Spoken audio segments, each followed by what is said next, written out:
And we are back here on Open. Just a quick note about that last segment. We talked about John Lewis being a golfer with the LVAC. Well, he actually won just recently the Pelham Bay Golf Tournament. So congratulations goes out to John. Listen, the New York City Fire Department, they're continuing in their effort to inform the community and prevent possible fires.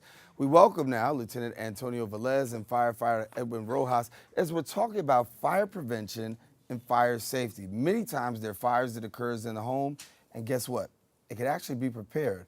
And so we thank them both for coming and sharing with us. And Thank you. I know the order of rank, so I'm going to talk to the Lieutenant first, then we'll come on back, all right?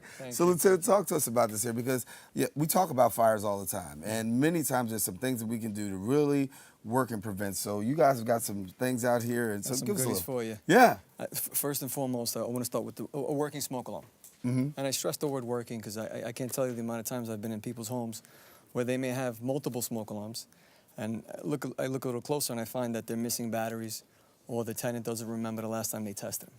So it's pertinent that you have a working smoke alarm. Make sure you test the battery every week.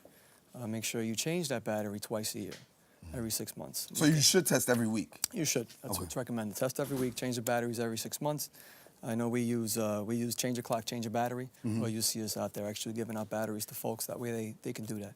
Because most of the time they don't do that. They forget. I'm holding in my hand here. This is a combination smoke and carbon monoxide. It's fairly new. It's been out for a couple of years now. But this one it's a lithium battery. It's inside. It's sealed, and it lasts 10 years. Okay. So that prevents you and I from forgetting to change that battery. Right. So it's a great idea. You can pick this up in any hardware store. It's great. You need to have at least, I recommend the more the merrier. One in each level of the house, including the basement.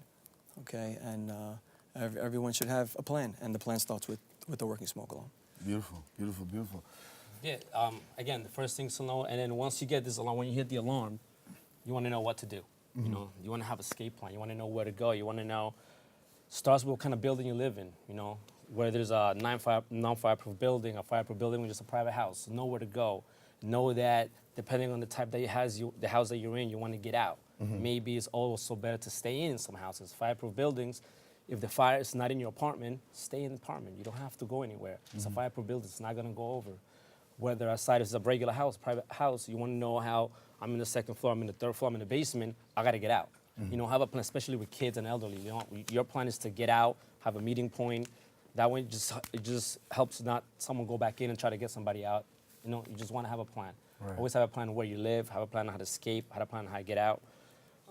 And wherever you live, what kind of building it is, you want to try to close the door. You know, if trying to close the door, you want to get out.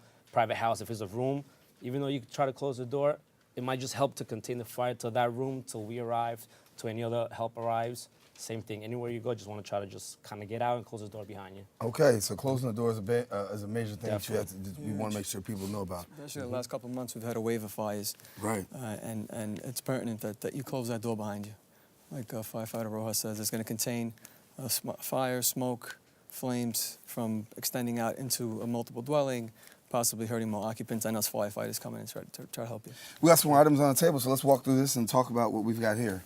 This is just a flashlight. This is part of the plan. Part of the plan, escape plan. Make sure you have a flashlight. In case you lose power, you have light here. This happens to be just like the smoke alarm. It has an internal battery, so you're not looking for batteries last minute.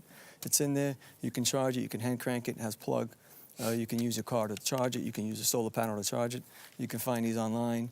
I've seen them at certain hardware stores also, $30, $40. I've even seen them with the radio frequency. In case you lose TV, you get posted on what's going on. Move on to this. It's my little mitten. There's a phrase in this mitten. It says, "Stand by your pan." Most fires happen where? In the kitchen. In the kitchen. In the kitchen. What happens is we get busy. We start to cook. We'll sit down. We'll forget we're cooking.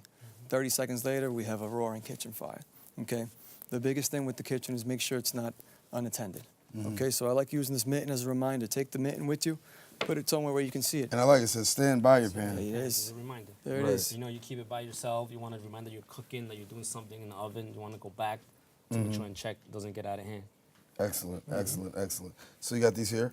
The baking sodas, most common fires that begin in the kitchen are related to oil or grease. Okay, the biggest thing to do is make sure if you have baking soda. Baking soda is fantastic. I've heard of all. I've heard of coffee. I've heard of water. I've heard which is the worst thing you want to do is put water on an oil fire. Okay, never ever put water on an oil fire. But I've heard it all. Baking soda contains sodium bicarbonate, which is the #1 ingredient that you're going to find in those fire extinguishers. So if you don't have a fire extinguisher, it's a good idea to have a baking soda. Number 2, Something as easy as a lid. Just try to put the lid over the pot, and just remember, try to turn the oven off. that's it. The stove on, anything you have on, just try to turn it off. This might help suppress So it. making sure you have a lid, and many people just we cook without a lid. Without a lid, but right, if you want to just right. throw a lid on it, turn it off, it might just suppress it a little bit until you can That's you what know, do a little bit better. What happens is you throw whatever you have access to. It could be coffee, milk, whatever it is. Throw it on there. It spreads. You panic and you run. Okay. If you can remember to turn off that stove, now we contain that fire to the stovetop. We can contain it to one room. That's ideal for us. Right. Okay, I've seen a couple more things here. Huh? Definitely. We just have electrical. Go ahead. Just UL. Make sure every piece of equipment that uses electricity has this UL. Okay, so Stands let's- for let's- Underwriters Laboratories.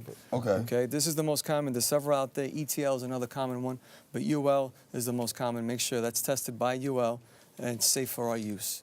Okay, you want to make these purchases at hardware stores. Okay, that's what we recommend. Stay away from certain discount stores when we're buying items like this.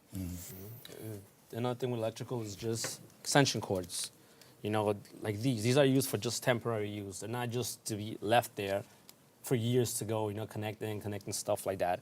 Not for appliances. We also try to tell the people that if your appliance heats up, cools off, warms up, you want it straight to the wall. Anything that gives heat or anything like AC, refrigerator, stove, you want it straight to the wall. You don't want to use any of this. If you have to use it because you can't reach, you got to buy an appliance cord. Right. It's only for one appliance, and it'll go straight to the wall if you can't reach to the outlet. Now you're giving some education here because there's a difference now between Very what's called an extension cord and an appliance cord. Do you know what there's no difference, though, between these two? They're exactly the same thing. Okay. Just a harder cover. Same thing, same gauge, same everything. But this is the difference. This is the one you always want to use for appliances. Okay. You know? All right. Ideally, appliances should go right into the wall.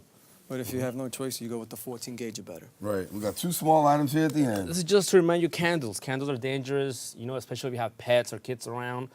There's a lot of these battery-operated candles that we can use instead of regular candles. If you happen to use a candle, just don't leave them unattended. Don't leave your house. Don't leave stuff on, you know, and just leave. A word of But then- advice is if you're going to use a real candle, once you make sure you turn it off before you leave that room. That's the biggest thing.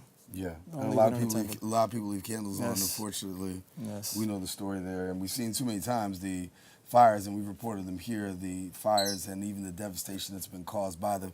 But this is the reason why they're called New York's bravest, and we want to thank Lieutenant Velez and Firefighter Rojas for coming and sharing with us, giving us a little bit of these tips so that we can be able to share with our Bronxites. And thank you guys so much for coming. Thank you for having us. Even more, thank you for the work that you guys do.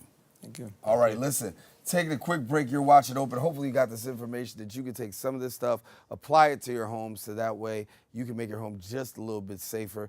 A little difference can make a whole lot of difference a little bit can make a whole lot of difference in your own house. Listen, taking a quick break, stay with us.